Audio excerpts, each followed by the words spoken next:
শ্রীরামপুরের মুখার্জিস রেস্টুরেন্টে বিরিয়ানি আর fish fry খেতে যাওয়ার ইচ্ছে ছিল অনেক দিন, কিন্তু কিছুতেই হয়ে উঠছিল না।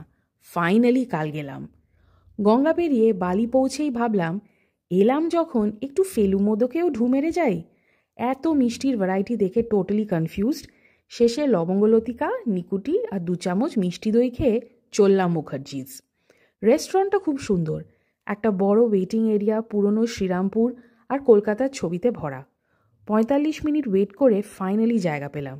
অর্ডার মাটন বিরিয়ানি আর ফিশ ফ্রাই। ফিশ ফ্রাই এখানকার খুবই পপুলার, কিন্তু আমার ঠিকঠাক লাগলো। বিজলি গ্রিল বা আপনজন বেটার।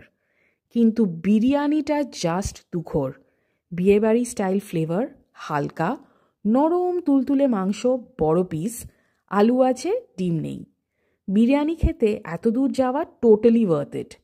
আর কিছু ট্রাই করার মতো পেটে জায়গা ছিল না, তাই বিরিয়ানি আর ফিশ ফ্রাই খেয়েই মুখার্জিসকে টাটা বলে বেরিয়ে এলাম। আপনারা গেছেন মুখার্জিস? কেমন লেগেছে জানান কমেন্টসে।